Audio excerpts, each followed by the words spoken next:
Mountain Resort.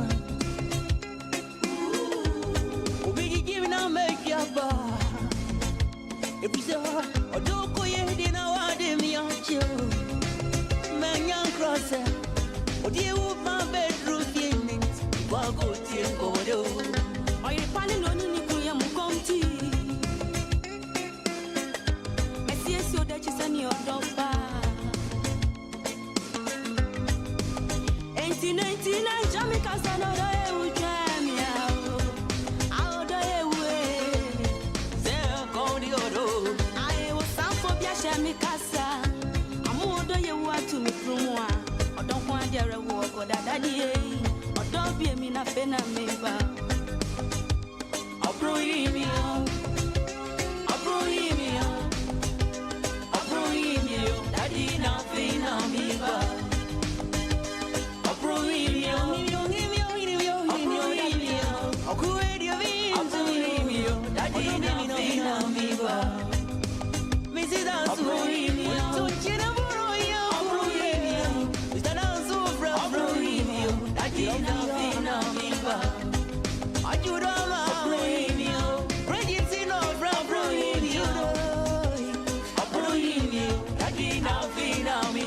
I don't remember before Jim and Susa. I go ye dear what him yajo. Upon so me that's a yaw. I dear me a real dozo. Abruimio. Abruimio. Abruimio. I dear now vina univa. So you nya or dry. What's your done yet?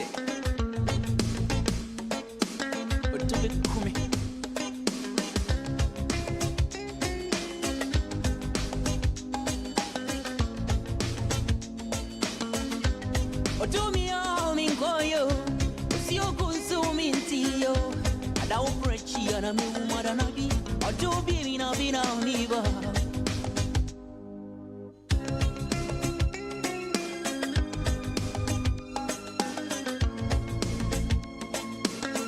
mi seri ami no fuini mi wa kronti no ro odo wa ko bi mi na ta enti se sumo no jewo etutu rika ko jankwanto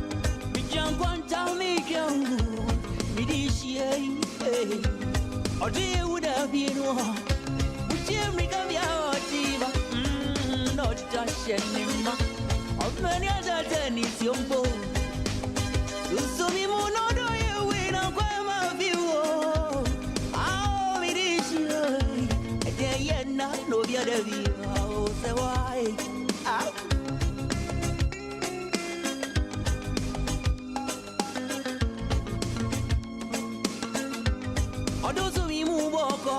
Into tenants and near one in Fino. If you don't go to breaking, cause I'll prove you in a bit out of one. I don't bring you. I'll bring you. I'll bring you. That is nothing on me, but I'll bring you. I'll bring you. I'll bring you. Maybe nothing on me, but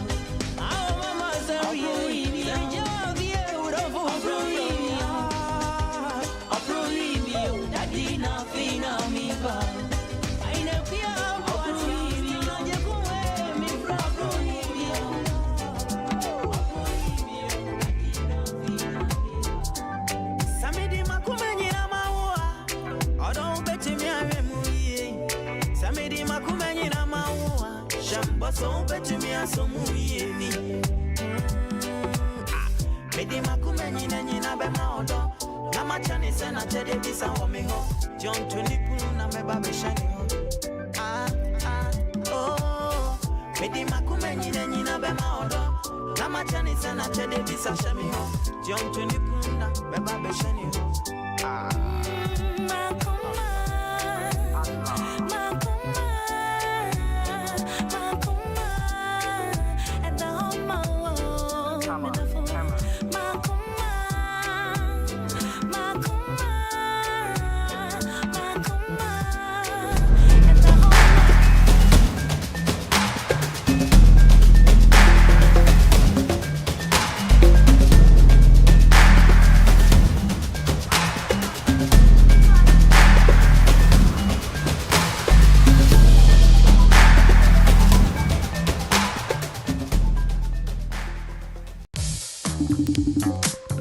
My chef and party planner.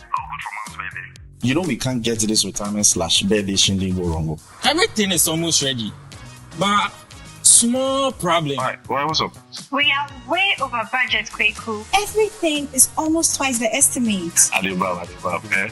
No worries. So with Tap Saying, I have got a catering decorations covered from here. You handle the food. If any extra expenses comes up, just text me or call me. I'm off today, so I should be easily reachable. Hey, chairman, it is for there.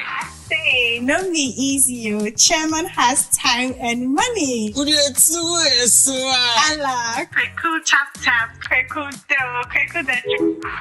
our chairman can call you. Hey, Alande, Chairman send them. Tap send. Papa no.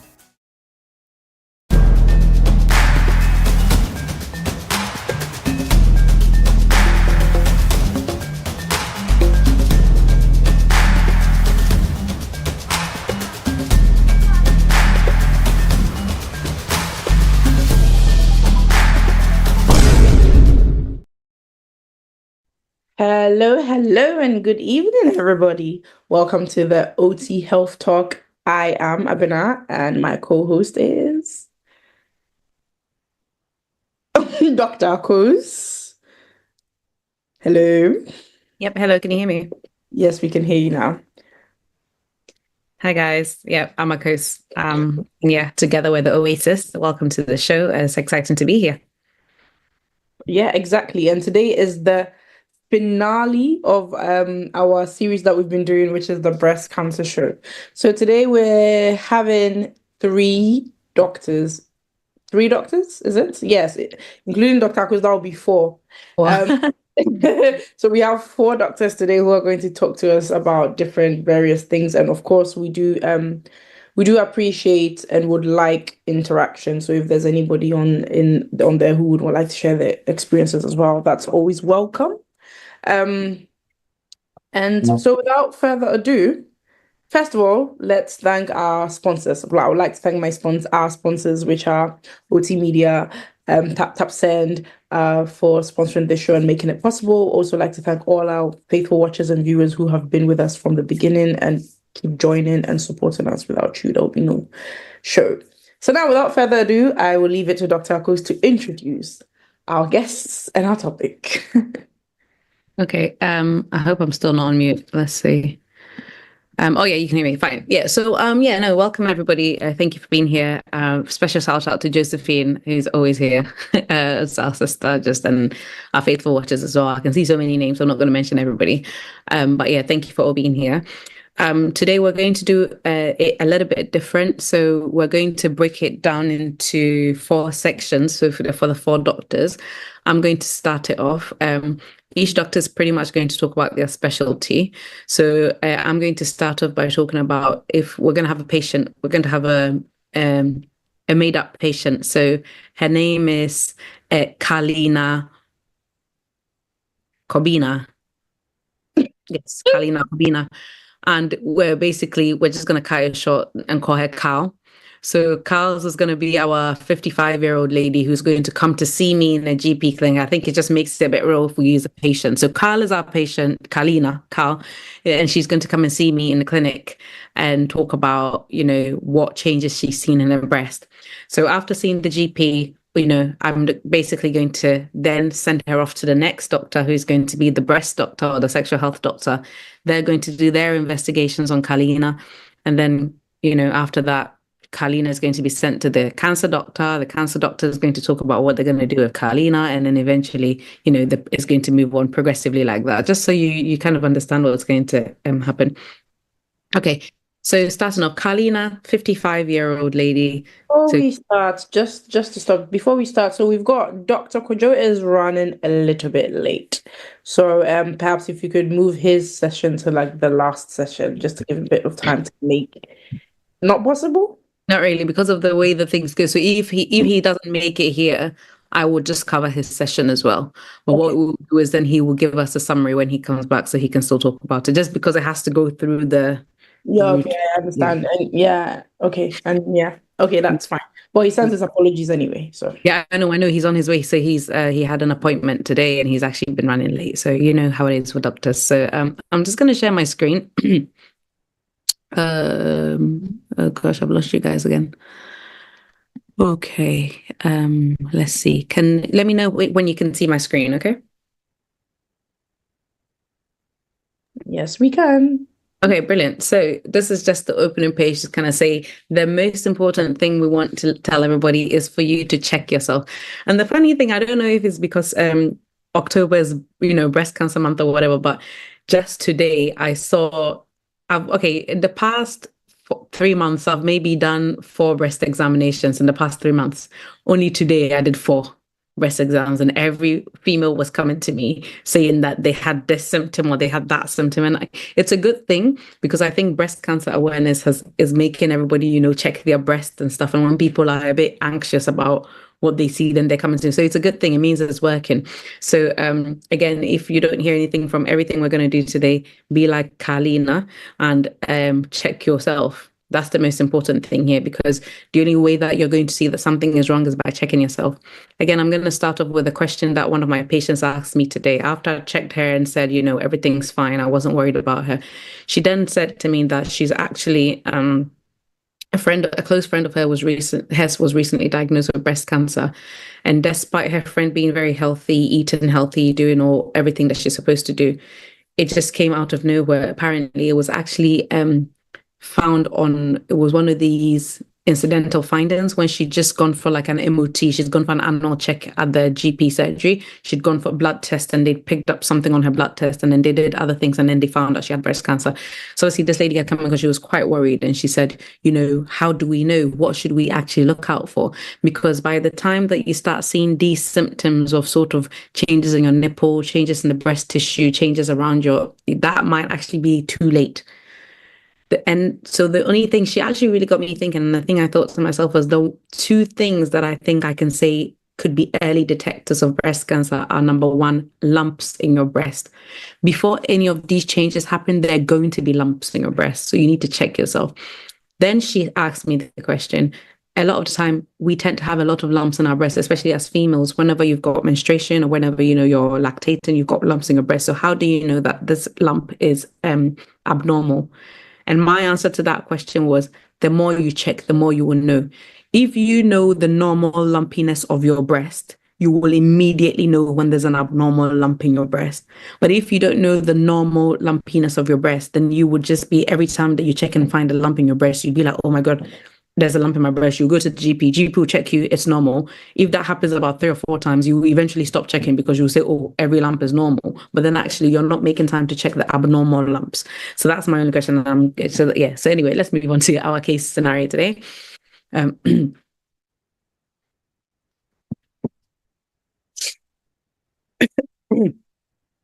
So Carl came to my clinic, 55-year-old. She's, again, healthy, living lifestyle. She has 3 kids, has never had any problem. She exercises at least 3 times a week. She's never had any hormonal replacement therapy. There's no history of family cancer and breast cancer in her family history. She's generally a healthy person. One day she was taking a shower and just noticed that there was a bit of a difference in her. She noticed that her left breast was bigger than her right breast. Usually her right breast is bigger than her left breast. So she thought, there's something wrong here. So she decided to check her left breast. And as she did it, she felt that it was a bit lumpy. She couldn't tell if it was a normal lump or it wasn't a normal lump. But, the advice is that whenever you find any lump in your breast, you should go to see your GP anyway, just to get it checked out. So she decided to make an appointment with myself, being her GP.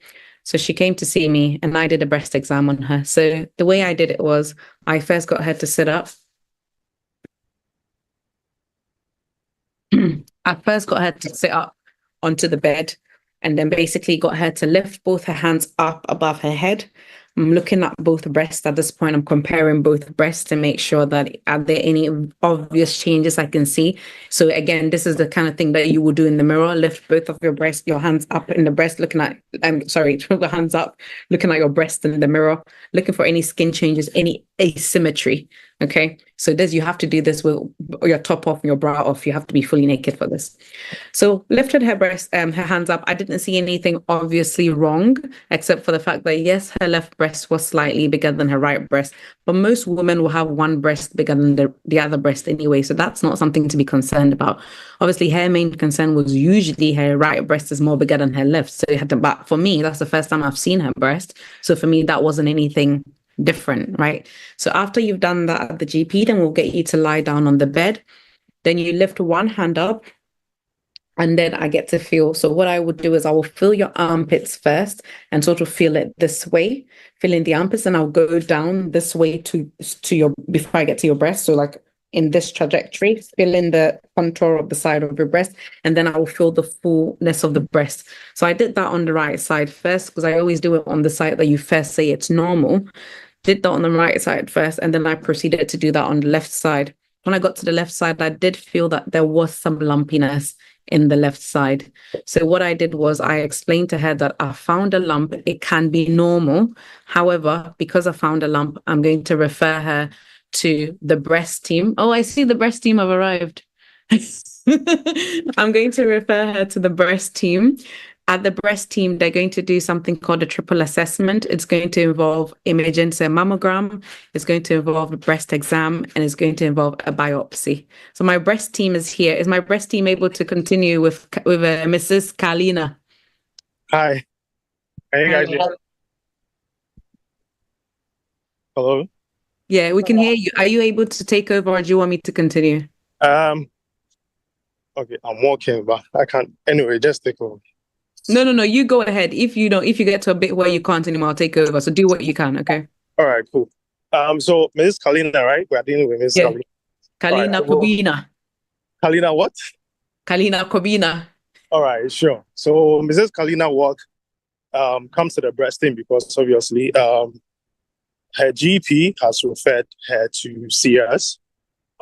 She had probably done her assessment, and then she's not too sure, so she will probably come to us since we are the specialists. Now, when they come, we do what we call the triple assessment, and it entails with three main things. Normally, it is said that it is 99.9% accurate that when we go through this triple assessment, we can detect this disease, the cancer. So what we normally do is that we take a history of the patient. When I say history of the patient, we take medical history. Probably, I don't know if the GP has already done that, but I want to believe that she has already done that. But for us to also confirm, and that is one thing about medicine, is very, very broad. So we'll go much into details, start asking. So some of the things that we discussed from the beginning, family history, is there anyone in the family who has breast cancer and all that? We are going to take all these things. Then currently, how it started and how it's progressing. So that's how we are going to start.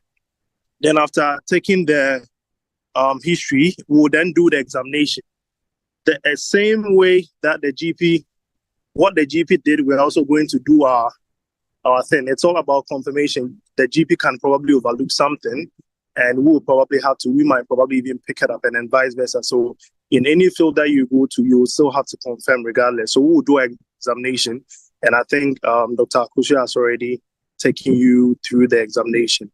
So then when we examine the lady with the report that she came with, we'll go ahead and we'll do either mammogram or ultrasound. That is the imaging. That's the second thing on the triple assessment. So like I said, the triple assessment has three things to cover: the examination, the history and examination, the imaging, which is ultrasound and mammogram. Then there's something we call FNAC. I'll come to that. So the imaging, the last time we were, I don't know, I think in UK, I don't remember the age, but back in Ghana, I think mammogram is advisable to run a mammogram on, I think, the age group, I think 45 and above.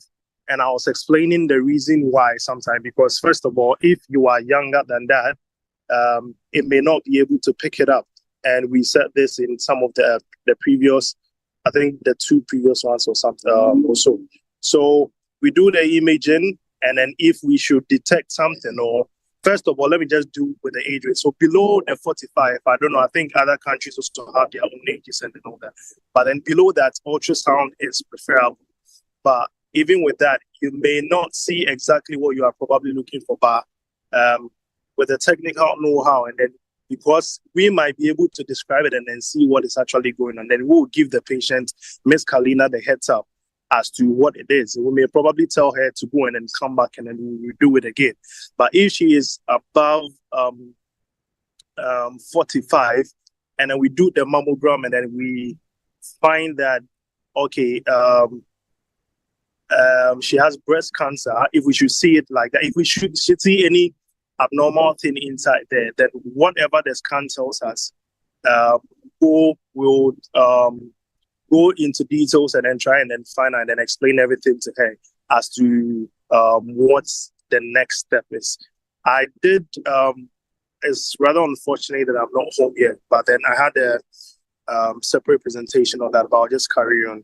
Then the FNAC is the fine needle aspiration. So what we do is that for proper confirmation, we would have to take a sample. What do? It's like we put a syringe in there, or we probably cut. We take from the should I say the tissue or whatever that we found over there.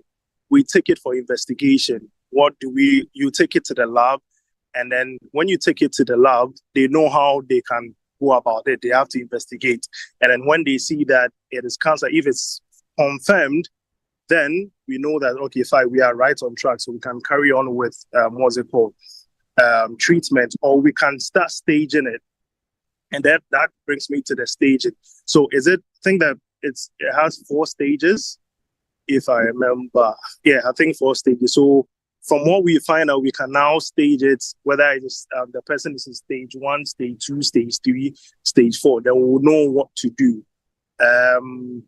From there, I won't be able to talk about the treatments like from stage 1, stage 2, stage 3, stage 4. But then, yeah, whatever that we find out from the various stages, then we know how to carry it on. I think that's what Dr. Akos has projected. I don't think a lot of people might be able to understand what it is, but I mean, we would have to break it down and then give you like details of it for you to have a proper understanding of the stages, the stage at which you find yourself in. Then we'll put you on treatments. We'll start managing it. What we can do, we'll carry on. I don't know, Dr. Akos, I don't know if I'm missing something, because I think we've already spoken about treatments and then all of that. So I don't know. Yeah,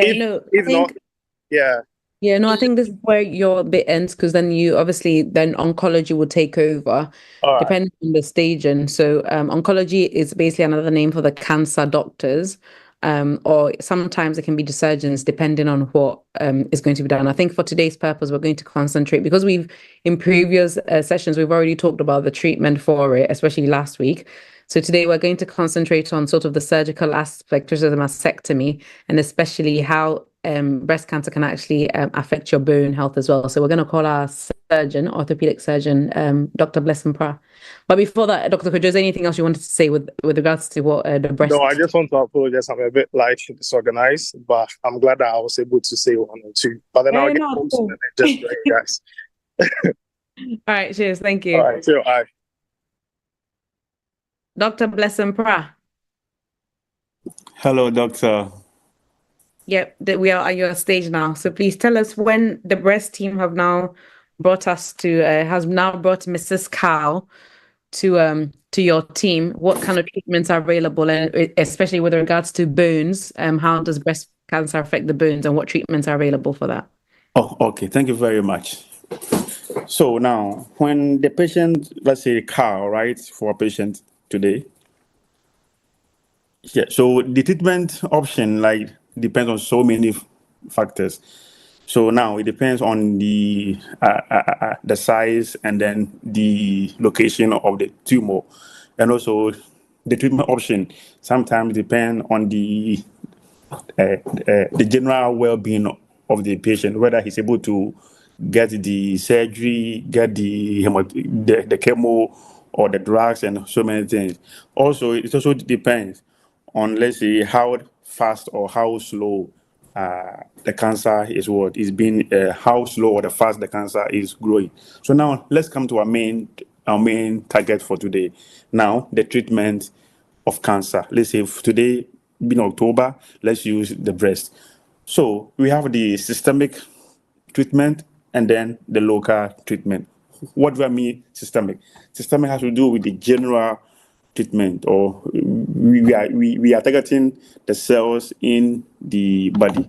Now, when it comes to the local as me like explain in a layman language means one particular place. For example, let's say like surgery, like removing a part of where the cells are being targeted. So now, when it comes to the systemic like therapy or the systemic treatment, mostly we use the hormonal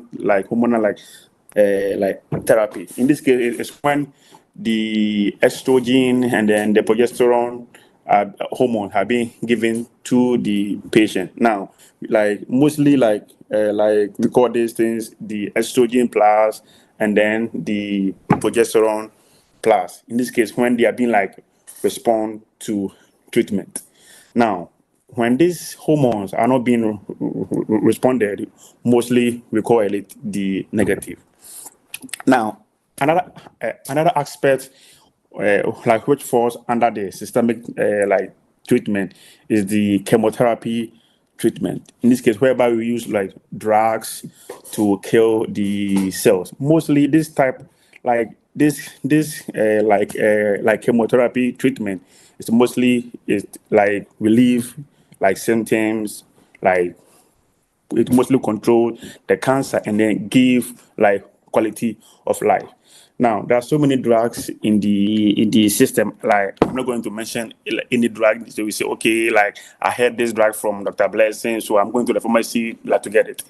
If you have any issues with cancer, please go see your specialist, and then he or she will choose the better treatment. We are here today just to give you a broad view, and then you see your specialist, and then you give to the patient. Now, let's come to the surgical aspect, which is the local. In this case, where surgery is being done. So let's say for today, being focusing on the breast, mostly we do the mastectomy and then the lumpectomy. Now, what do I mean mastectomy? It's when the breast is being removed, because that is when the cancer has been affected. So local, a particular place, that's where we are being focusing. So we remove the blood. We mostly remove the breast. Now, removing the breast, sometimes the cancer has been spread to our lymph nodes. That's why we do lumpectomy, just to remove some of the lymph nodes or the surrounding organs. When it comes to the breast, sometimes it does spread to the lymph nodes, so we does remove the breast completely. Now, another option where we mostly use also is called the radiation therapy. What do I mean, the radiation therapy? Is when a particular rays is used to focus, mostly when it comes to the bone. That's what we mostly do. So now, this is the general view of the treatment when it comes to the cancer, systemic and then the local. So now, I was asked to talk about the bones and how bones being spread to other organs and everything. Now, when it comes to the bones, when it comes to cancer, they mostly spreads to different parts of the organ, the liver, and the lungs, and then with the bones. Now, when it comes to the bones, we mostly use radiation and then surgery. Now, we have also drugs that can help in dealing with these bones and I think mostly we use the osteoclast inhibitors. In this case, when it comes to bones remodeling and stuff, this one we use the osteoclast inhibitors just to help in the remodeling of cancer. Now, we know that this treatment, mostly the systemic treatment, has an effect on the bones. And what do I mean? The effect. The effect is that it causes the bones to lose its density. In this case, it causes it makes the bones soft, and then the bones are being susceptible fractures. Now, what caused these bones, this like treatment to have an effect on the treatment? For example, like these drugs, this reduces the calcium levels in the body, or the calcium levels in the bones.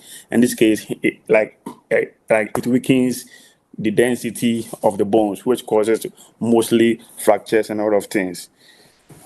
Now, when all this cancer treatment has an effect on the bones, what do that means? In this case, this is a side effect, and then there are ways we can counter the side effect. Now, when it comes to the bones, and then there's this like osteoporosis happening in the bones.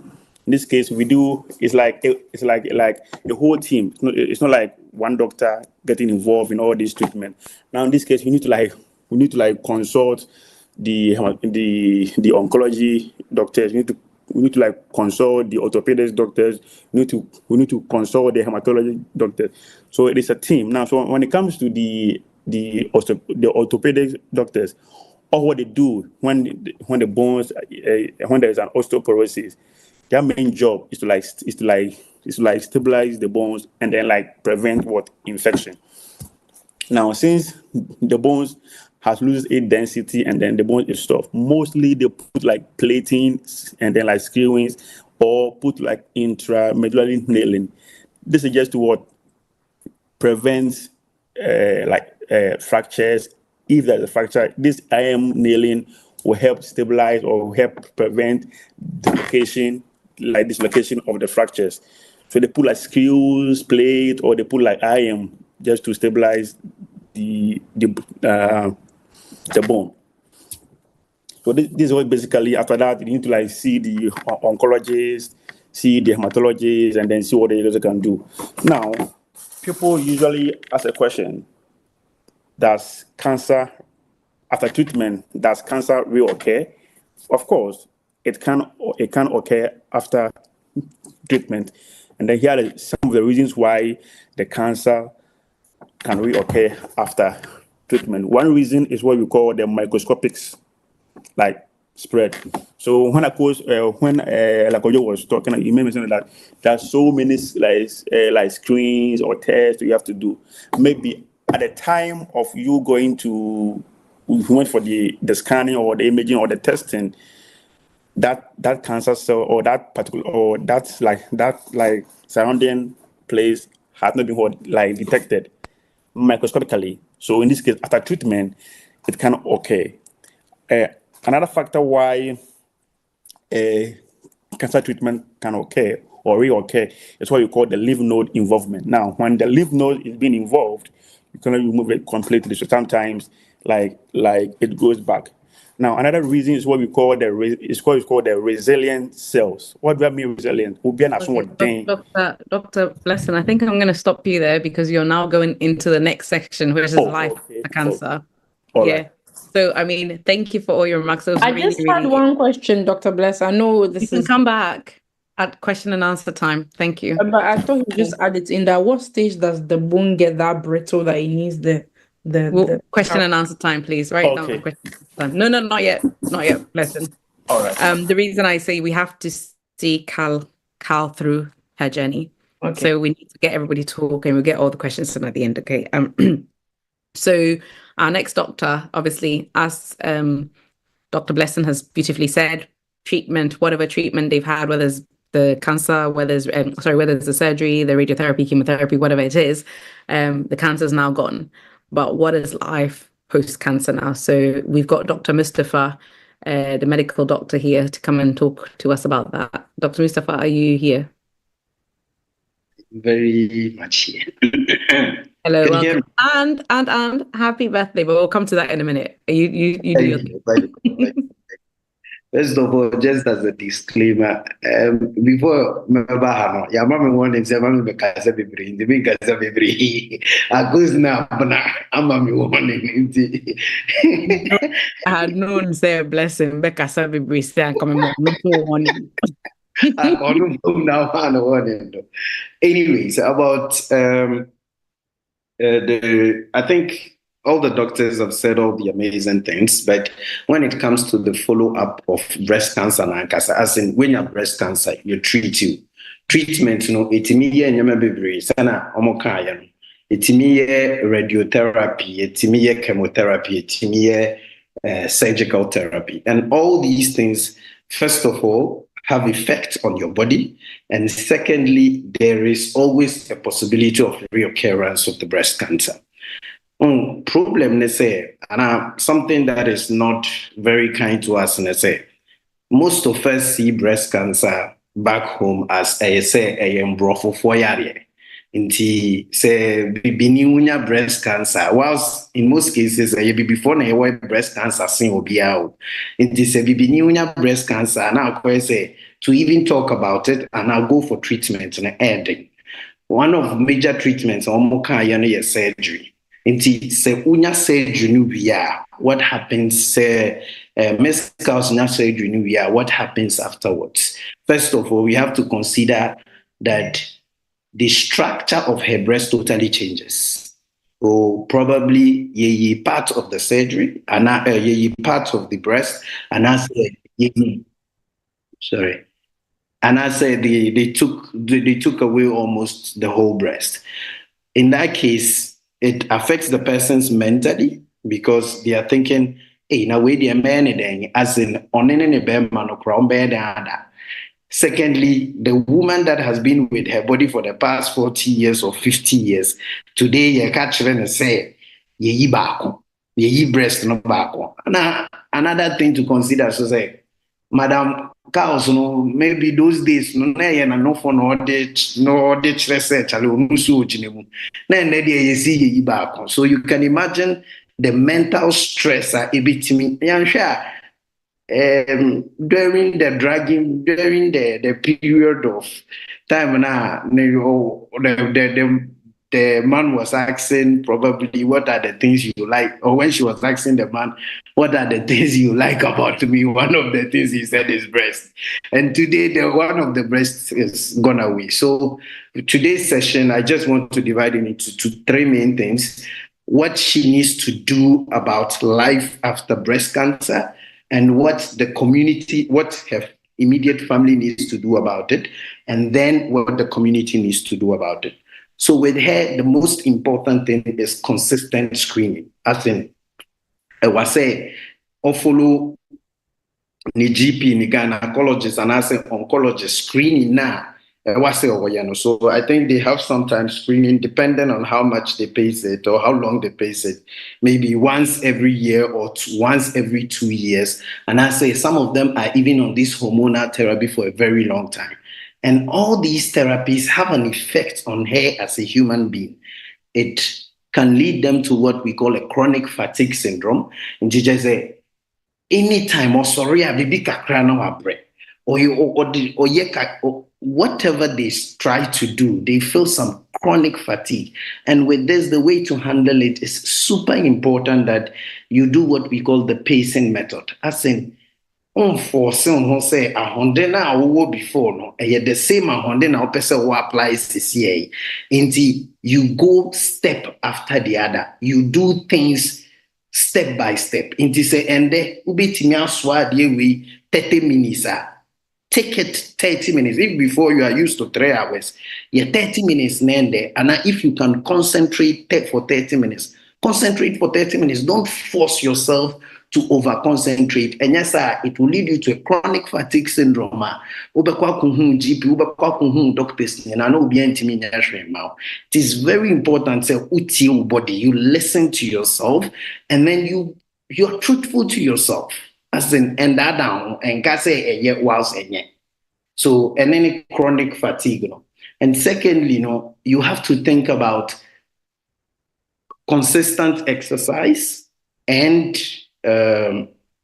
consistent exercise, or what we call lifestyle changes in the exercise and food. Mostly amongst African, your food, we have enough nutrients that we need, but mostly because of the bone softness now, the medication can have on you, we normally advise you to take calcium and vitamin D, so that, just what Blessing spoke about, so that it can lead to very good bones, or it can lead to good bone health.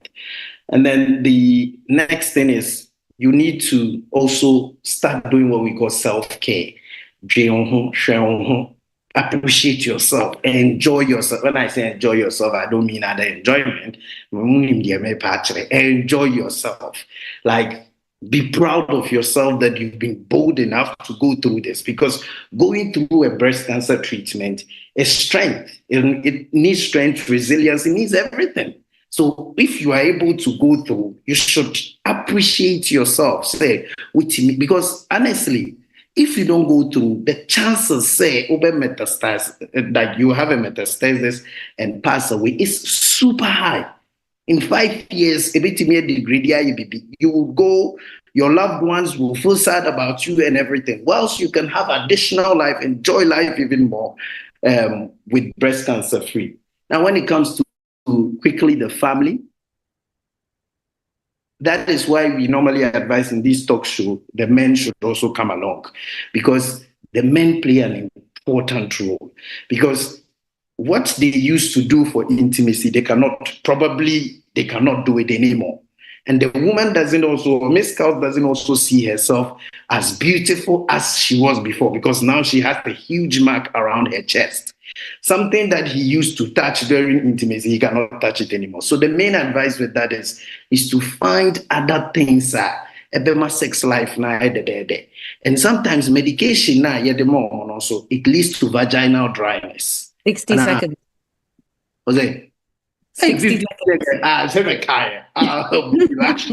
I'm mindful of the time. I'm on 9 and I don't want to go too much. So. It may lead to vaginal dryness. When you are having sex and things have changed, sometimes it's because due to the medication.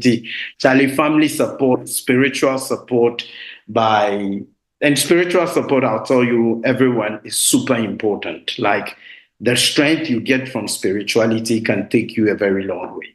Thank you so much. I know we from a healthcare professional point of view, we have so much to say, but I kind of I've seen that questions are coming through. People are curious, and there may be specific things that we feel that we need to say that, maybe there are other things that they'd like to say. So I'm sure everything that you do not see, they will ask you. So you get a chance to come back and have a chat. But just to round up, I'll do the roundup, and then Miss Abana would come and take over from the hosting the show. So obviously, I'm just hosting the case study of this. So as we say, just a rundown of what Carlina has been through today. So primary care, that's myself. She came to the GP. She came to see me. Then then she went to the breast team. Then after the breast team did the investigations and everything they needed to do, found out she's confirmed she has cancer. Then she went to treatment, plastic surgery and reconstructive surgery, or whatever she had, radiotherapy, chemotherapy. Then we, Dr. Mustapha comes in with sort of post care with the psychiatry, mental health bit. There's so much involved. It's not just a one team thing. So a lot of the time, if you look at it says multidisciplinary team up here. And essentially, if you look at it, it's not just one team that looks after people who get breast cancer. There's so many teams within the hospital. If it spreads to the bones, orthopedics will get involved. If it spreads to the lungs, respiratory will get involved. If it spreads to the skin, plastics already involved, so there's so many different things. If it spreads to the brain, neurology is involved. But again, really dependent. And then if it's terminal, then palliative care will get involved. So there's so many systems that can get involved in it. So yeah, we just want to say there's so much to learn from breast cancer. We're still learning from it. All the teams are here today. So any question that you have for any team, whether it be primary care, breast team, surgical team, or post-care team, we're all here today. And I think I've also got my plastic surgeon. So I've got Dr. Emmanuel Davis here with us. I've been chasing this guy to come onto this show for a very, very long time. He's a consultant plastic surgeon in Ghana. He leads, I think he works at Lekmai and Legon. He does a few other bits and bobs, but he's very, very advanced when it comes to dealing with breast cancer and reconstruction and mastectomies. And I think he's on the show. So I'm just going to give him maybe a few minutes to say a few words. Dr. Davies, are you there?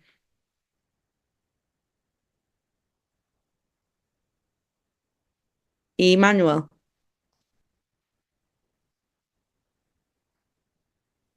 Okay, never mind.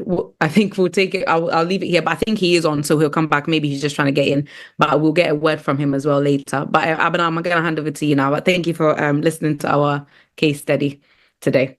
Well, thank you, doctors. This was really amazing and interesting and very different to kind of have sort of a live case show to see how a patient will sort of go through the different steps at the different stages. I definitely learned one or two, and I'm very interested to see what kind of questions come out from this, because we can all learn. So ladies and gentlemen, we're going to go on a quick break, but please, I do encourage everybody. We have 4 doctors here. Don't waste today. 5 or 5, in fact. Bring all myself, I have knee problem. Download your issues on these doctors today. Use them. You have 4 doctors, 5, in fact. It's never happened before, and it's happening today. So today, bring all your questions. Everything you have, we are ready to. Dr. Davis is. Dr. Davis, yeah. But after we'll go on the break, and we'll come after the break. He will say 1 or 2 things, and he can also answer questions when it comes to plastics as well. So please do hang on for the after for the questioning after. Thank you.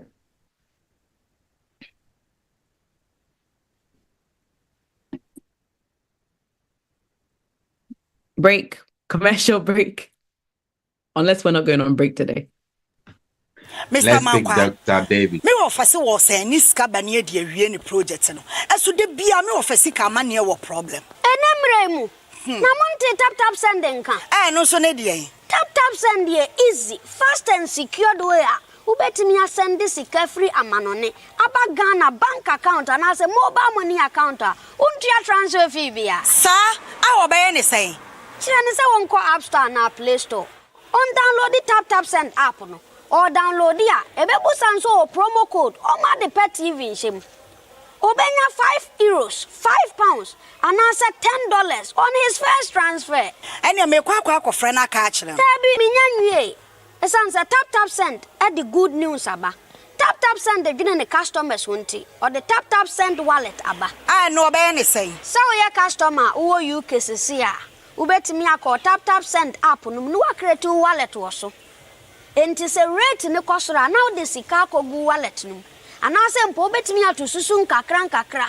Enti abre sem a opeso send sika ba Ghana no. No anse wa send sika na ba Ghana. Anase oba o my Ghana mu a watimi use sika e wo wallet no no. Tie. And you said to say you use momo Ghana hey no. Sa pepe. Se see tap send that trainer shim. Kopium wo United Arab Emirates, Netherlands, and Austria. Tap sender now. Papa no.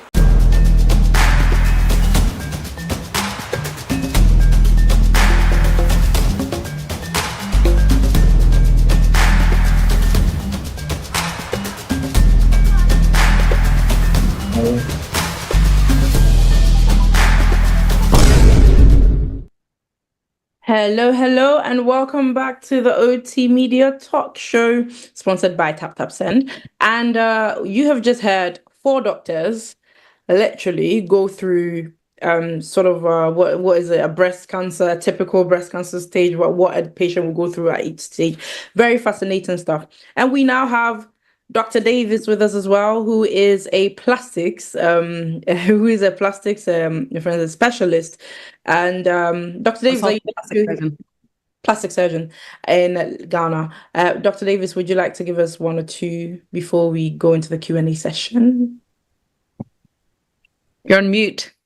Introduce yourself. He's on mute. Oh, I'm on mute. So. Yeah, no, you're all right now. No, okay. Good evening.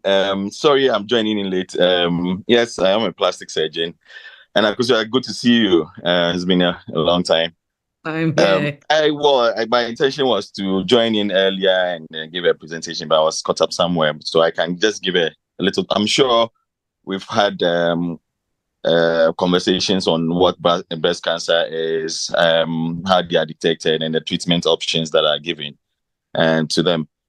So for us, the plastic surgeons, we think about what to do after the mastectomy. And we all know what mastectomy is. Mastectomy is when you remove the partial part of the breast, female or the human breast, or the entire breast. And there are different types that can be done. We have the simple ones, we have the radical ones, and the modified radical mastectomies that can be done. And the indication for mastectomies are variable. It depends on the stage of the cancer. So once the breast has been taken off, mostly when the breast or the lump has been taken off, what has to be done? That's where we come in. There are different options when it comes to breast reconstruction. Our aim is to give a semblance of a mold. So to give the patient some breast mold, to sort of give them some psychological support. But most importantly, the removal of is very, very paramount. So once that one is taken out, then we think about reconstruction. Reconstruction can be done in different ways, either immediately or as a delayed procedure. When we say immediately, it means just after the breast has been removed or that part of the breast has been removed, we reconstruct. Or it can be done in a delayed manner where patient undergoes a mastectomy, it is done, and then later on comes on to the plastic surgeon for reconstruction. This, you complete your treatment, and then once the patient is ready to have a reconstruction done, then they come to us. It can be months, can be even years later when surgeries are done. After talking about this, I'll mention something in passing. So let me just talk about the advantages and disadvantages of having immediate and delayed reconstruction. So with the immediate, after patient has had surgery or has had the breast removed, the same time we'll have reconstruction done.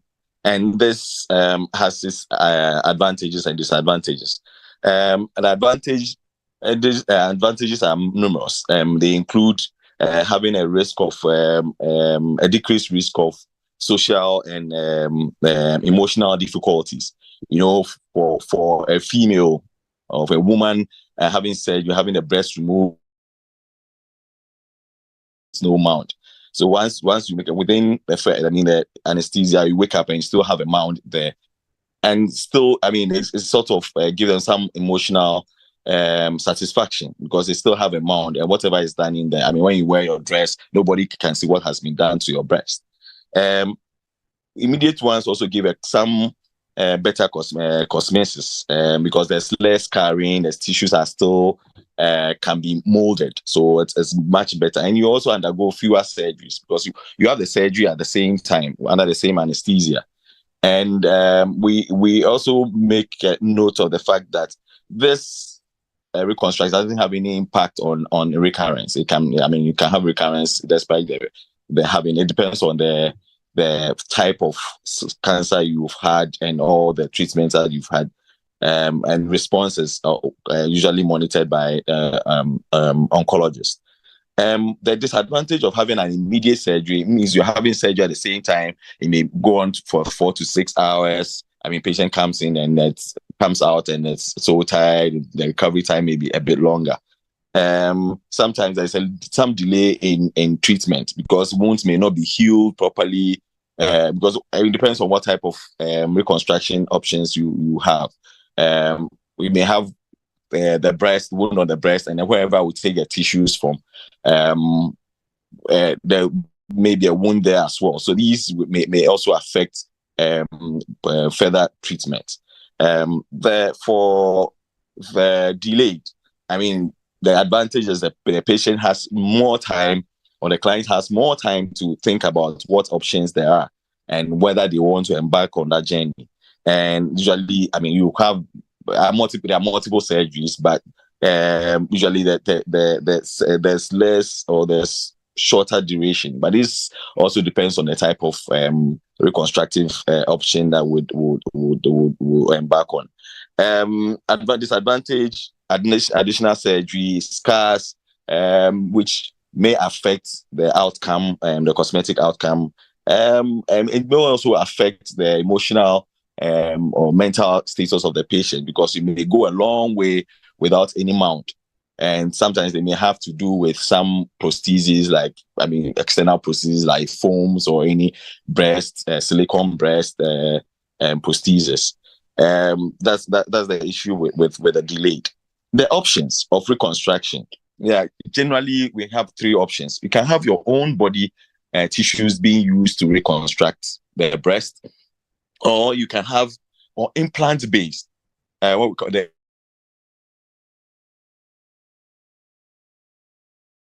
with a self, or what we call the autologous tissues that from your side. We can move any tissue from anywhere at all, either still attached to the body, or what we do is we detach them like what we call free tissue transfer. We detach them from one part of the body and then bring them to another part of it. Examples, you can lower abdomen for women who have excess lower abdominal wall. We can transfer the tissues there.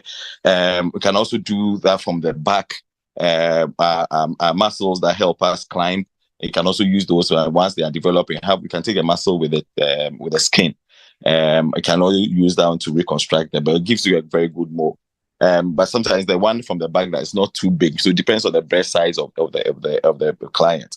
You can also take from the thigh and also from the buttock.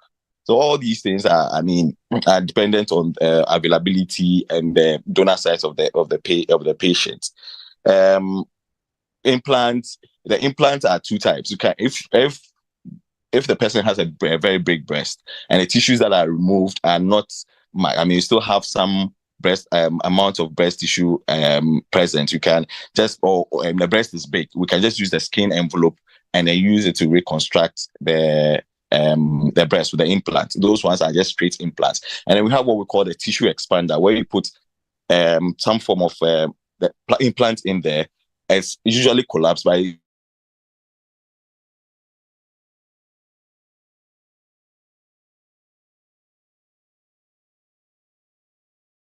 I think we've lost Dr. Davis. When he comes back, we have some questions for him already. Oh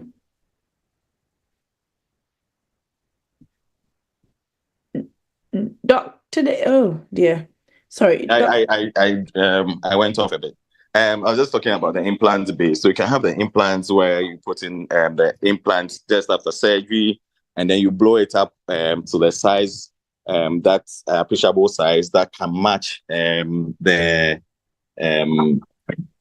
other breast, and then later on we take that one out. About 3 to 6 months later, we take that one out, or we even give them time to undergo other forms of therapy, and then we replace them with the implants, the breast implants itself. And then you can have a combination of these 2.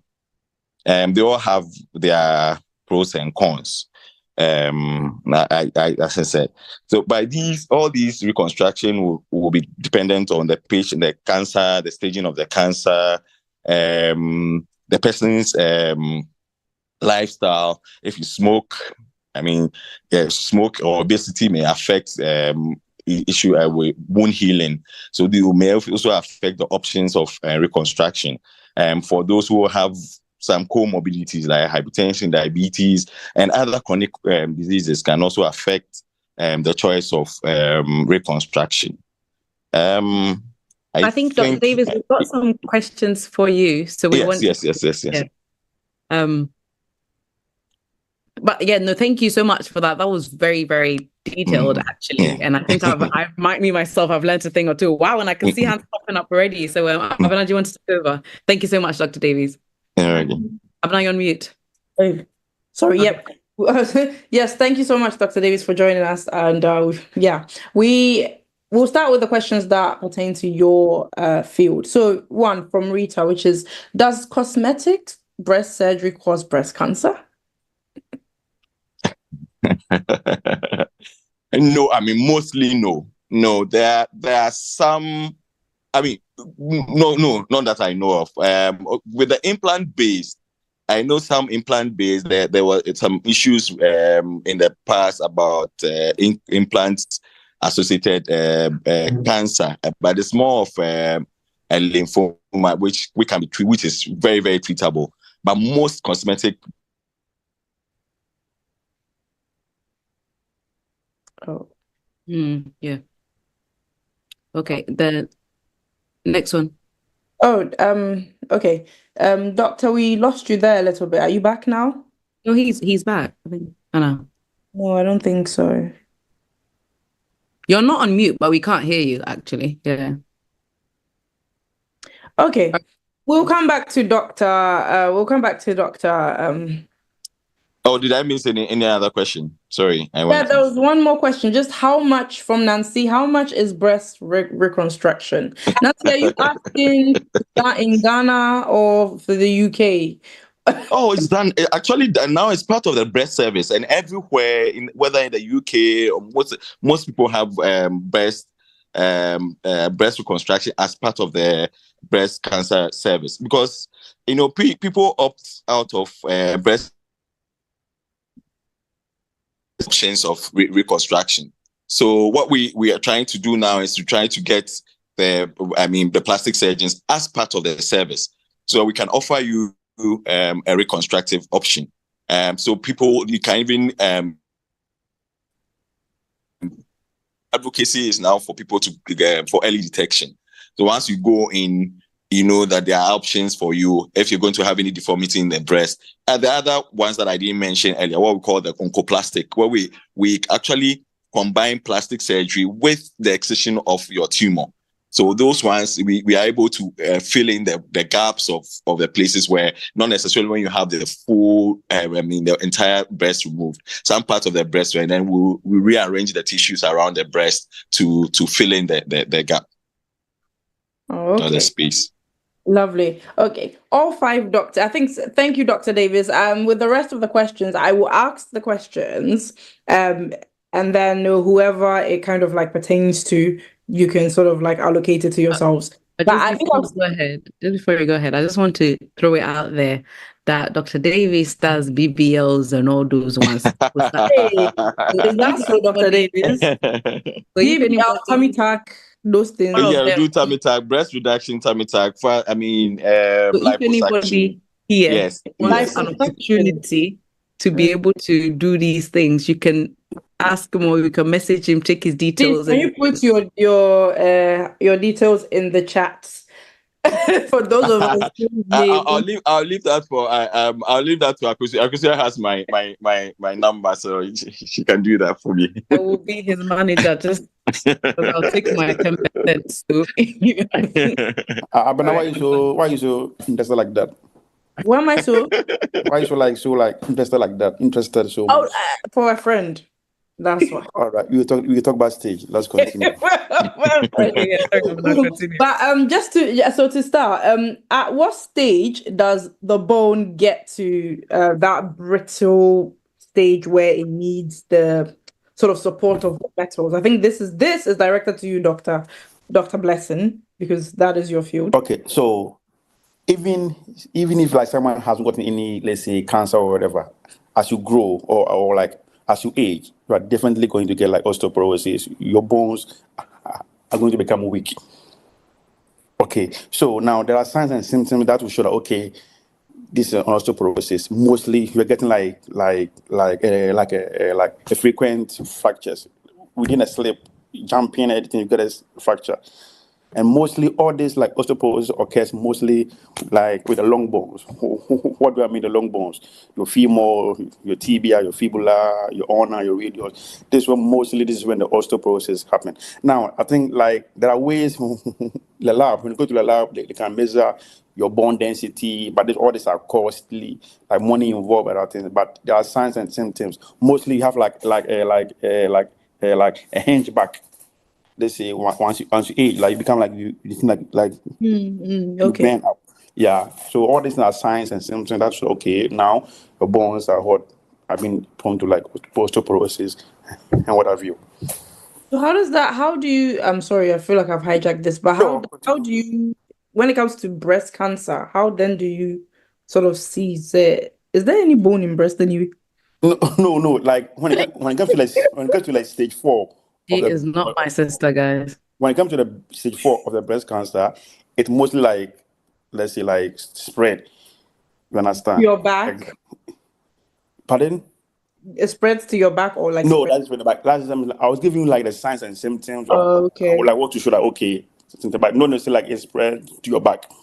No, but these are like the frequent fractures. I think I understand what you mean. Yeah, What are signs and symptoms that okay, yes, your bones are being like weak. Okay. Thank you, Dr. Blessing, for your patience. Obviously, my sister doesn't have that for me. But we've got another question here from Nancy, who said, how is the cancer real? I'll read the whole thing. I thought you would go through chemotherapy treatment to kill cancer cells. How come the cancer is reoccurring? So what causes cancer to be reoccurring, basically? Oh, okay. So now, when it comes to the cancer, let's say one treatment mostly is not effective. Sometimes we use like a combined like therapy, using surgery plus chemo, using surgery plus radiography, using surgery plus this or that. So now, when it comes to like chemotherapy, now after you taking the drug, sometimes the cells are being stubborn. Some cells are being stubborn. Mm-hmm. Okay, so sometimes they'll be like a stubborn like cancer cells. No matter how the drug you give, they don't want to like kill the cells or like shrink the cells. Sometimes some cancer cells are dominant. In this case, no matter how we give the drug, they will still like come back. And then some cancer are like genetic. So being like if you have like a genetic cancer, no matter what, this chemotherapy is to give help like relieve pain, like shrink the cells of the cancer. So no matter what, it will still like come back. Let's say I don't know, in medicine we have something we call the step down and then like the step up method. You know, in giving let's say in antibiotics, some people go ahead and then like give strong antibiotics. Now, if you give a strong antibiotics to a particular disease or a bacteria, and then the bacteria becomes like what? Resistance like to the drug. Like that is it. You are doomed. Okay. So no matter that you give again, it cannot. So the understanding is that some of the cells do become resistant to whatever treatment. Of course, they become resistant to the drug. Yes. Okay. Doctors, it seems like Dr. Blessing is doing all the work. Any other comments from any other doctor to? I think he said it all. Let's go to the next question. There are quite a few. Dr. Akwesha is trying to run through everything. Doctor, give us time. What's going on here? Amma send me a question, but she's also got her hand up. So I wonder if we should, because she was one of the first to send the questions, I wonder if we should give her opportunity to talk. Okay, if she was one of the first to send the question, then please go ahead. Yes. Good evening, everyone. I think, Dr. Abna, I want you to just read and then explain that. I've got another question after that. Okay, so you want me to explain the first one first? Explain the first one and then I've got a second, yeah. And could you please tell Dr. Mustapha to just answer the question I sent to him privately, please? No, so okay, that's fine. Okay, I'll explain the first the question that you sent to me. So Amma's question to me was, can I explain how we classify the stages of breast cancer? Now, this is in the UK, we use a system called TNM. So the T stands for the tumor, and it's usually the tumor size.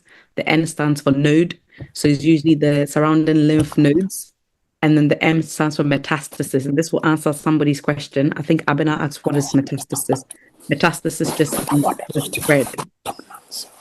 So essentially, if we do the TNM staging, is the same as other places to do stage 1, stage 2, stage 3, and stage 4. So the stage 1 just means that cancer hasn't really spread. It's still remains in the breast tissue. Stage 2 means that it's spread to sort of the surrounding lymph nodes. Stage 3 means it's spread to, I think, the surrounding organs. And then stage 4 is like basically fully, that's almost end kind of game kind of spread. So in the UK, the TNM stage and the T would be the tumor size. So again, you can get T1, 2, 3, and that will tell you the bigger the number, the bigger the tumor. So if you have T3, that means this tumor is bigger. The N tells you you've got N1 and 2, I believe. 1 is usually the surrounding. So what is a lymph node? A lymph node is like they're little drainage systems within the body. So they actually drain all the diseases and all the abnormal things in our body. They act almost like a plumbing system that they take. So everywhere in the body has lymph nodes. And usually you will hear that if you have a cold and you go to the doctors, they'll feel your neck and they'll say, have you got any swollen glands in your neck? Because when you have a cold, usually because the infection is around your neck and you get swollen lymph nodes here, that's because the lymph nodes are draining the infection and they can become swollen. When you have cancer, these sometimes the cancer in the breast will spread to the lymph nodes in your armpit. So if you remember when I was talking about your feeling your lumps in your breast, I said I always start with feeling your armpits. Because if you feel lumps in your armpit, it could be that the breast cancer has spread to the armpit. So in checking yourself for breast cancer, we don't just check the breast for lumps, we also check under the armpits for lumps, because under the armpits, it could be spread from the breast. So the N will tell you whether it's been spread. So N1 is usually that it's spread to the armpit. N2 would usually mean that it's spread to other lymph nodes. And the lymph nodes are dangerous because they're so connected and they're around the whole body. So usually when cancer gets into one lymph node, it's a really easy way for it to, it's like a highway to the rest of the body. Literally, it goes everywhere. And then the M is metastasis. So this is what Dr. Blessing was talking about, metastasis to the bones. So it could be to your back, it could be to your lungs, it could be to your brain. So I hope that's a whistle stops kind of, I can spend ages on this, but I just hope you understand a little bit about the staging of cancer.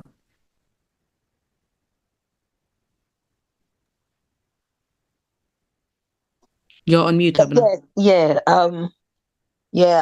Thank you. I just wanted people to know the stages because most people tend to ask me about the stages. So thank you for clarifying. Going back to what Dr. Blessing said about getting into the bones. I never had curved spine, or I never had sciatica. But after the treatment, and I think it's coming from the treatment, I was just diagnosed. I thought it was they diagnosed sciatica, but after about 5-6 years, they diagnosed curved spine. So that's what I've got, and I never had that. So I just attribute it to the treatment. And again, just to clarify what Dr. Mustapha said about chronic fatigue, I think I read a research which says 98% of people who have had chemo will suffer from chronic fatigue, and I've got that. But I have a way of overcoming it. Please share. Most of the time in the morning, when I wake up at any time, I feel tired. Sometimes I don't even want to get out of bed because everything is just opening my eyes, I just feel I'm tired. And even if I'm talking to you, and then it gets to maybe about 15-20 minutes, you will notice in my voice that I'm tired. And I yawn a lot. I can yawn so many times. And those are the signs. So as Dr. Mustapha said, when I get to that point, because I've studied my body, I tend to just stop and say, listen, I've got to take a break. It's either I just sleep, and I think I did have an occupational therapist who actually advised me to, if I'm tired, I have to stop and sleep for about 45 minutes. And usually from 10 a.m., that's when I feel it most. So from that time, I will just stop everything I do, and then I'll just have a nap, and then I will revive. And again, I speak to my body. And I pray every time to say, listen, I know the symptoms are there, but I don't accept it, if you do understand me. I'm a fighter. I've got to fight everything. So that's how. And because I've got a positive mindset, even if it's there, it's not there for me. Yeah. I mean, I think it's important and very good that you brought it up. But I think it's important, like you say, for those who don't know who Auntie Amma is, we had her on the show last week, and she's basically a breast cancer survivor, and that's why she, just in case you're wondering what's going on. But if you haven't watched it yet, go back on YouTube and watch our session from last week, because the show basically shows you the perspective from a breast cancer survivor's perspective, and what kind of treatment she went to, and these are some of the tips. So if anybody's going through breast cancer right now, or knows somebody suffering from breast cancer, these are the kind of tips that you can give the person. You don't have to do it all, you can stop and rest. So I think that's really important. So thank you, Auntie Amma, for saying that.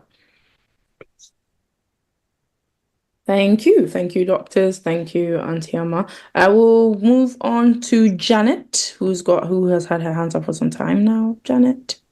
Yeah, good evening, everyone. And thank you all, doctors, for your good advice.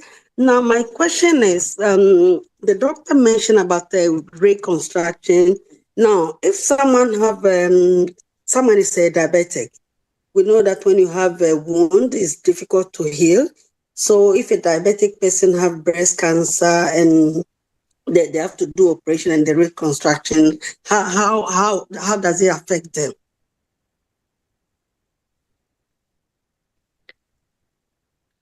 Yeah, generally, we always say the breast, when you have diabetes, yes, you may have issues. But once your diabetes so it depends on the person. If your diabetes is well controlled, then wound healing shouldn't be a major problem.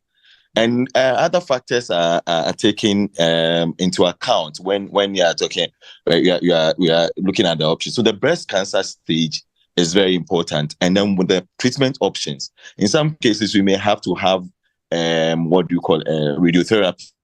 So maybe implant based, you're looking at implant based, you're looking at your body, and most importantly, we want your body. If you have enough tissues for reconstruction, that helps.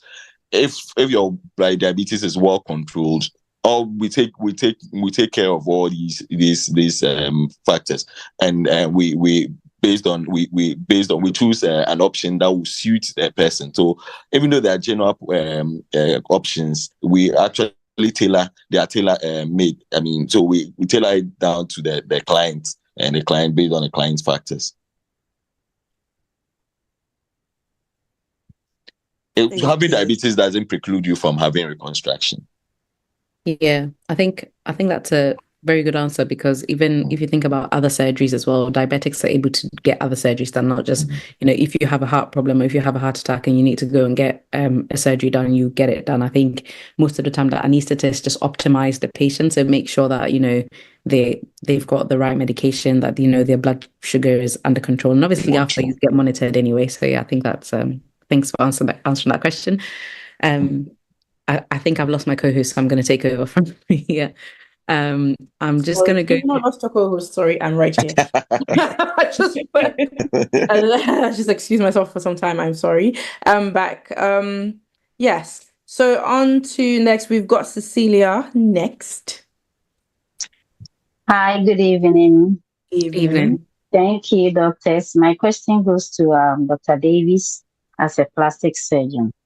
I did a breast reduction 2019 and recovery was good, but my left breast, the tissue couldn't melt. So it's kind of, I have a hardened tissue in the left breast. So 2 years later, I was asked to do a biopsy to see if there is a problem with it, or so that they can take it further. I did a biopsy, everything came out well. But up till now, I went back for a review, and my surgeon told me I have to keep massaging the breast. And with time, the tissue will melt by itself. So 2019 up to this time, it's still hasn't melted, and it's still the same. Should there be any concern? So it comes up to someone's question that if you do a cosmetic surgery, is there possibility of getting a cancer? Should I have a concern about risk of cancer or anything else? Like, any advice? Thank you. Thank you for the question. So Yes, I am not too sure why you had the breast reduction done. There are various reasons for breast reduction, even within breast cancer management. Sometimes when you are treating the other breast, you have the option of having a breast reduction on the other side, which is the unaffected breast. So I don't know why you had the breast reduction, but yes, It was sorry. It Yes, was please go ahead. overweight, and it gave me a dislocation on my back and neck. Your back, So okay. yeah. Okay, so that means that you had a huge breast. I mean, you had some increased size of your breast, and you have some because you're having issues with them. Okay, that's fine. One of the complications of having breast reduction, because if you remember, of the breast, apart from the breast, the mammary gland, the tissues that produces milk, there are some there's fat also around the tissues, and some when you're reducing the breast, some of these tissues can undergo some hardening. But for your age, it's best to rule out cancer. That is why they had a biopsy done. So what happened, I am suspecting, could be what we call fat necrosis. So the fat undergoes some cell death and then becomes a bit hard. But if in your age and depending on your history, if you have any family history, breast cancer, or even if you don't, it's best to assess and then take a biopsy. Once you've had a biopsy that says it's fine, you are fine. I mean, fat necrosis is just the hardening of the breast. Sometimes over a period of time it softens. That's why the surgeon asked you to massage it. But I know in the UK, after a certain age, you would go for regular mammogram. So once you have a mammogram and if there are no changes or are no concerns, I think you should be rest assured. Okay, I've done the mammogram as well. So then that's fine. I mean, once you have the mammogram, you go every 2 to 3 years. Yeah. I think at the end of the month, I have an appointment with that. Okay. All right. Mammogram. So. Okay. I was so just you're saying your concern is about it. Yeah. Why is still the same? Though there hasn't been any change yet. It's still hard.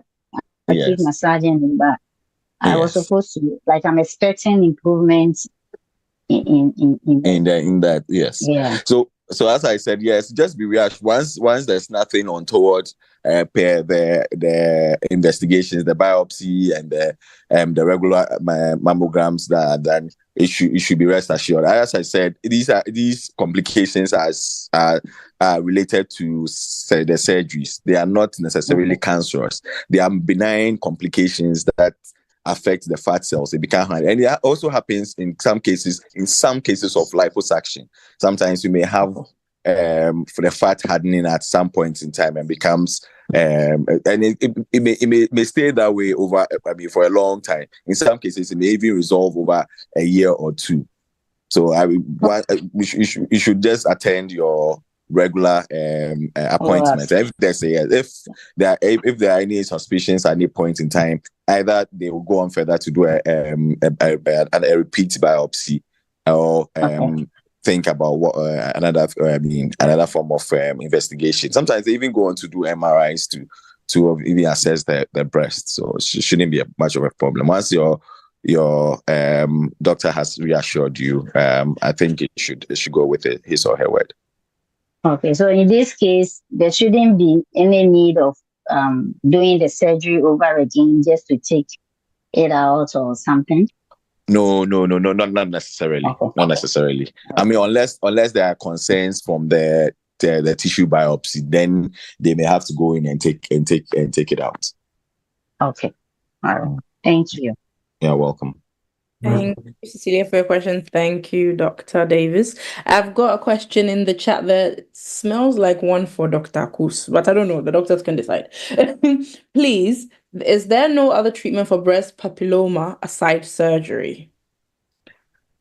Actually, there is. So it depends on what the size of the sort of the papilloma is. So mostly it obviously affects the sort of the ducts so the surgery is usually to remove the ducts, but if it's small enough, then there can actually be, we've talked a lot about biopsy today, but there can usually be a biopsy which can then remove the papilloma.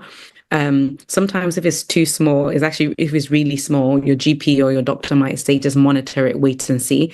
Depending on the size, they might do a needle biopsy. There are other things that can be done as well, depending on the size. There's like an image guided vacuum, so they can actually go in there and almost like suck it out. But the reason why they would tend to do a surgery is if it was large, or if it was causing symptoms that were really debilitating for yourself, or if they did a biopsy and found that they were some atypical cells, so some cancerous cells or some cancerous looking cells, then they might want to go and actually do a surgery to remove it. So the simple answer to that is no, it's not only surgery for papilloma.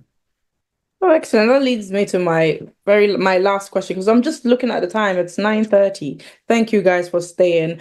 So this will be the last question to close off, and it's lovely that it goes to Dr. Kodzo because he has been very silent.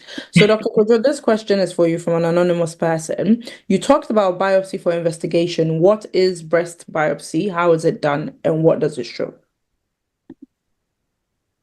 Hello? Hi. Can you see me? Wake up now. All right. All right. I'm not going to use medical terms so that like people will probably understand it. So biopsy, let's say, it's more like I think I mentioned it. Maybe the person didn't even join. So when you detect that there is an abnormal, should I say, tissue or something of that, so you are just taking a sample to the lab to get tested to see what is inside.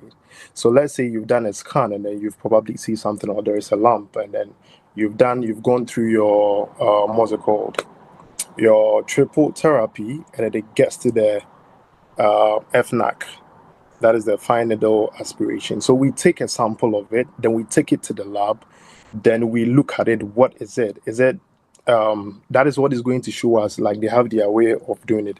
That is what is going to show us whether it's a cancer or it is just probably it doesn't call for any problem or anything of that sort. So biopsy is just you taking a sample of something to go and then test it and then see what it entails or what is inside. You are just basically trying to find out what is there. So like that is it. Okay, thank you, Doctor. Thank you for everyone for their questions. I'm sorry, we are really we're really out with the time, but thank you everyone for staying. We have 5 doctors on here today, and I don't know, Dr. Akos, if I should allow all 5 of you to give your last word. I think not. I think for the doctors who've spoken a lot today, so I'm not going to say anything. I think Blessing will not say anything. At this point, I think Dr. Kodzo should close it because he said... Kodzo should, but yeah, so I think let Dr. Davis, back to so let Dr. Davis say something, because this is his first time here, and I'm really happy to have him here because I said I've been chasing him for a year. I think Dr. Davis will probably need you to come on a separate section. Yeah, don't worry, I'm working on that too. By the way, let one step at a time. But Dr. Davis, you can see you're very much needed because most of the people isn't that right? And then Dr. Kodzo can close up after Dr. Davis. So. No problem. Yes. I'll try and be a regular panelist on your show going forward. Thank you, Dr. Davis. Just to conclude,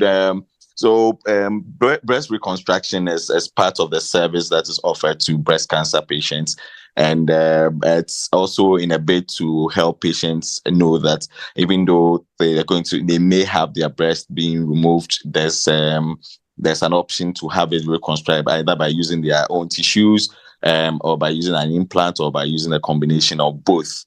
The most important thing is to make sure that the cancer is well treated, well managed, and can be followed up appropriately. And just to mention that sometimes we also there's an option of also treating the contralateral breast if that's the other breast.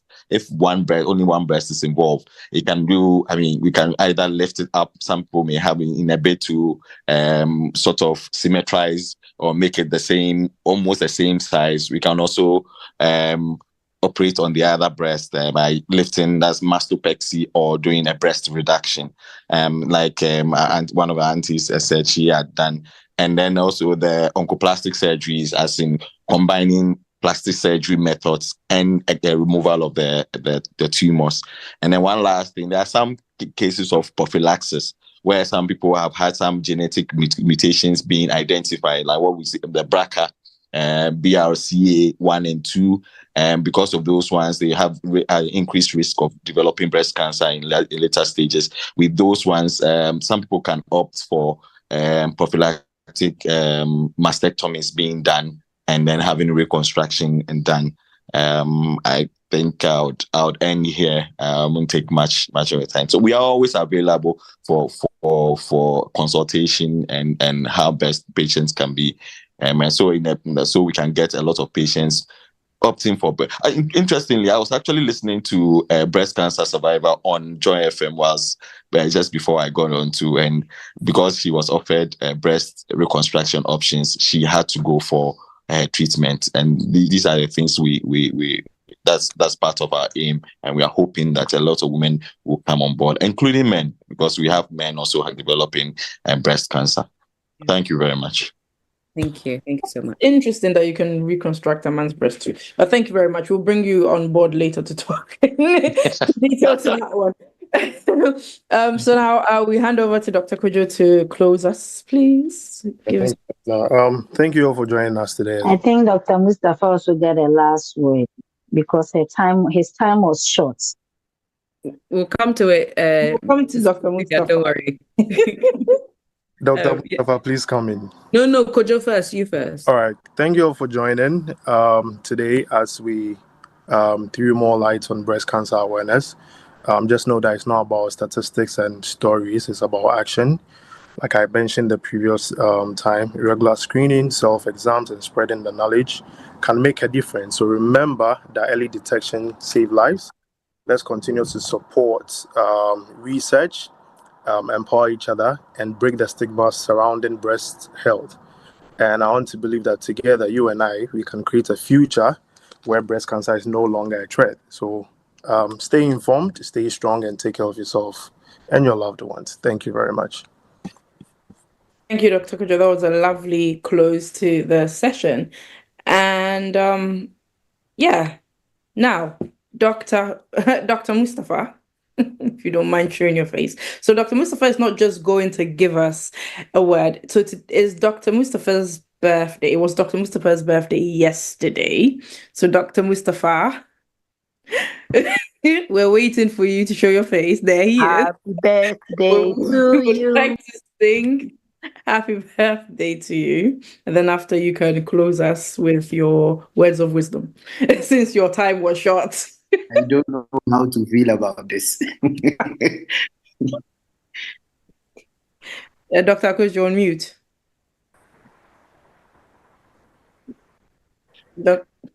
Hello? Wait, we're waiting for our band, for our music. There is a band. Or should we just sing it? Happy birthday to you. Happy birthday to you. Happy birthday, happy birthday. Dr. Mustapha.